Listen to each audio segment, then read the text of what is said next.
चलो देखो एक्सरसाइज 7.2 सवाल नंबर 6 क्या बोला गया है कि यदि बिंदु 1 2 4 वाई x 6 और 3 5 इसी क्रम में लेने पर एक समानांतर चतुर्भुज के शीर्ष बनते हैं।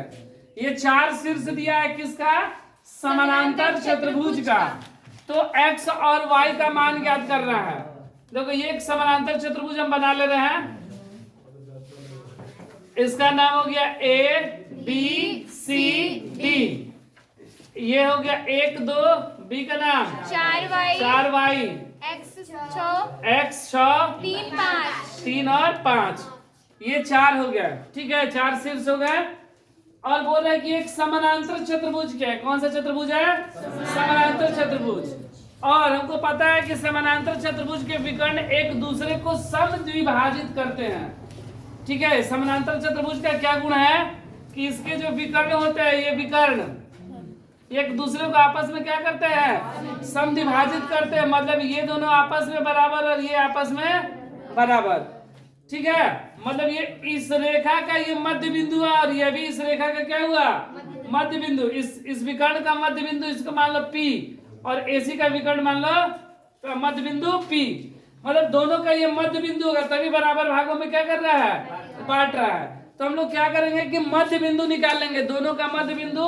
और दोनों का मध्य बिंदु सेम बिंदु है, वह बिंदु कौन सा है? P। और दोनों क्या कर देंगे हम लोग? बराबर कर देंगे। कंपेयर करेंगे x को x के साथ और y को y के साथ। तो देखो लिखेंगे AP रेखा के लिए x1 y1 x2 y2। x1 का मान 1 और y1 का मान 2 x2 का मान x 4 नहीं। ये देखो AC के लिए AP लिख दिए हैं, गलत लिख दिया है, AC हो गया यहाँ पर। देखो AC के लिए 1 2 और x 6 हम लोग क्या करेंगे? ठीक इसका मध्य बिंदु निकालेंगे। और मध्य बिंदु का निर्देशांक पता है ना? AC के मध्य बिंदु P का निर्देशांक क्या होता है? x1 प्लस x2 बटा में 2 x1 प्लस x2 बटा में 2 और y1 प्लस y2 बटा में 2। तो यहाँ पर x1 का मान कितना? 1 1 प्लस x2 का मान x बटा में 2। 1 प्लस x बटा में 2, 6 प्लस 2 प्लस 6 बटा में 2। 1 प्लस x बटा में 2 और 6 2 8 बटा में 2, 2 चौके 8 1 प्लस x बटा में 2 और ये कितना हो गया? 4। तो ये मेरा AC का मध्य बिंदु P का निर्देशांक आया। फिर हम लोग क्या करेंगे? BD का मध्य बिंदु P का निर्देशांक ज्ञात करेंगे, ठीक है। BD के लिए x1 y1 x2 y2 कितना आ जाएगा? 4y x1 का मान 4 और y1 का मान y।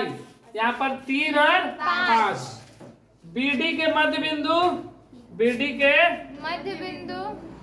मध्य बिंदु P का निर्देशांक क्या होगा? मध्य बिंदु का निर्देशांक x1 प्लस x2 बटा में 2 x1 प्लस x2 बटा में 2 और y1 प्लस y2 बटा में 2 x1 का मान कितना? 4 प्लस x2 का मान 3 बटा में 2 और y प्लस 5 बटा में 2। 4 3 7 और ये y प्लस 5 बटा में 2 ये ले लो समीकरण 1 और इसको ले लो समीकरण 2। यहाँ पर ध्यान दो, ये जो समीकरण 1 में है ये किसका निर्देशांक है? P का निर्देशांक है। और समीकरण 2 में भी किसका निर्देशांक है? P का। दोनों जब P का निर्देशांक है मतलब ये दोनों आपस में क्या होंगे? बराबर होगा ना, आपस में बराबर। क्योंकि यहाँ पर हम लोग BD का निर्देशांक P निकाले हैं और यहाँ भी AC का निर्देशांक P निकाला। जब दोनों P का निर्देशांक है मतलब ये दोनों आपस में क्या है? बराबर है। तो समीकरण 1 तथा 2 से समीकरण 1 तथा 2 से दोनों बराबर ना? तो 1 प्लस x बटा में 2 और 4 समीकरण 1 का ये बराबर किसके है? तो 7/2 और y प्लस 5/2 का। अब दोनों तरफ कंपेयर कर लेंगे, x का x के साथ, भुज का भुज के साथ और y का y मतलब कोटि का कोटि के साथ। तो क्या लिखेंगे, भुज की तुलना करने पर, भुज मतलब x की तुलना करने पर, तुलना करने पर 1 प्लस x बटा में 2 बराबर 7/2, 2 कैंसिल, 1 प्लस x बराबर 7, प्लस का एक इधर आएगा तो माइनस का तो x बराबर 7 माइनस x बराबर 7 में से क्या 6, x का मान मेरा आ गया। हमसे क्या बोला गया था, x और y दोनों का मान ना। तो अब क्या करेंगे, कोटि को बराबर करेंगे, मतलब कोटि मतलब क्या चीज, y की तुलना करने पर, तुलना करने पर तो y कितना है 4, किसके बराबर है, 5/2 y प्लस 5/2। 5/2, ठीक है। तिरछा तिरछी गुणा, तो 4 गुणे 2 बराबर y प्लस 5, 4 2 8 बराबर y प्लस 5, प्लस का 5 इधर आएगा तो 8 माइनस 5 बराबर y बराबर 3।